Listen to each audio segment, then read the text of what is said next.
Welcome back sa aking channel. Steve Harvey, may good news sa mga Pilipino. Panoorin at pakinggan ang buong detalye. Nito lamang linggo matapos ang successful event ng Miss Universe 2023 na ginanap sa San Salvador, El Salvador, nito lamang nakaraang November 19, 2023 ay binalot ito ng sangkatutak na issue dahil nga sa pagkakaroon ng mga mali-maling impormasyon na inihayag ng official webpage ng Miss Universe El Salvador kung saan merong tinanggal na candidate sa kanilang list of top 5 at meron namang ipinalit sa katawan ni Miss Universe Thailand at Miss Universe Philippines standout candidate Michelle D. At dito na rin lumabas agad ang controversial na host na si Steve Harvey dahil sa pag-iingay ng mga Pilipino pageant fanatics na lumabas ito at mag-react sa naturang nangyaring lutuan sa loob ng Miss Universe 2023 organizers. Bago pa man ito, halos madurog na ang puso ng mga pageant fanatics dito sa Pilipinas dahil nga sa pagkakalaglag ng pabato natin na si Michelle D. Datapwat, nagbigay din ito ng kanyang pahayag at panghinayang sa naturang event kung saan hindi nga siya umabot sa top 5. Hindi tinago ni Michelle ang tunay niyang salubin ng mabigong maiuwi ang titulo at korona sa katatapos lang ng Miss Universe 2023 na ginanap nga sa El Salvador. Talaga raw sobra ang panghihinayang ng kapuso actress at beauty queen na hindi siya nakasama sa top 5 finalist ng naturang pageant. Umabot hanggang sa top 10 ang actress pero nalaglag na nga siya nang i-announce ang top 5 finalist.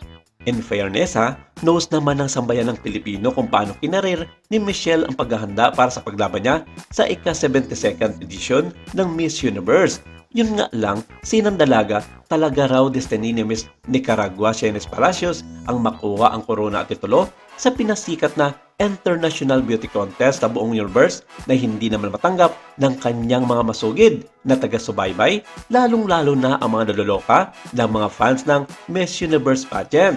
Ang naging payag ni Michelle sa panayam ni Dayang Castillejo, of course, ultimately, it was Nicaragua's destiny. She is an amazing woman. So, I mean, on the bigger things, of course. Dagdag pang chika ni Michelle sa naging experience niya sa Miss Universe 2023 Grand Coronation. It felt amazing. It felt like home. You know, I love putting on a show. But most especially, I love just making all of my countrymen so proud. And kita nyo naman, talagang binigay ko talaga lahat. Everything that I could afford to give, I lifted it on that stage. And ultimately, I just left it to destiny. Of course, it's not that the result that we wanted. But I know, as long as all of you are proud, as long as all of you saw the hard work and dedication that was made beyond it, it's not just for myself, but the whole team behind me as well, that's enough for me. And ultimately, I hope you are all happy. Hindi naman inaasahan ng dalaga na marami ang papalakpak at magsisigawan sa pagrampa niya sa pageant na taliwas nga sa nangyari sa kanya sa preliminaries competition. Kanya-kanyang hirit din ang mga Pinoy fans tungkol sa pag-host noon ni Steve kumpara sa pag-host ngayon ni Olivia na nakikitaan nga ng mga kapalpakan sa loob ng organization. Inalmahan ito hindi lamang ng mga Pinoy fans kundi pati na rin ng ilang bansa na magkapareho din ang mga hilig sa Pinoy at ito ay mga bansa sa Latin America at ang kapitbahay na bansa natin dito sa Asia at walang iba kundi ang Thailand.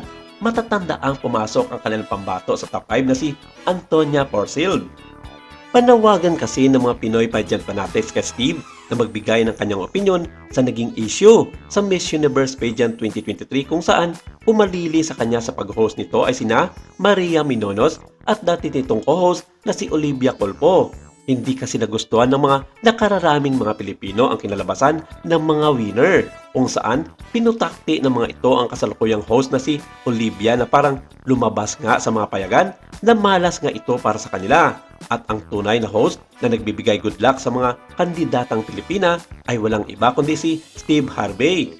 Trending nga ito sa social media ang panawagan ng mga Filipino pageant fanatics at hindi naman sila binigo dahil nito lamang Tuesday ay nagbigay ng kanyang pahayag ang naturang controversial host na magbabalik siya this 2024.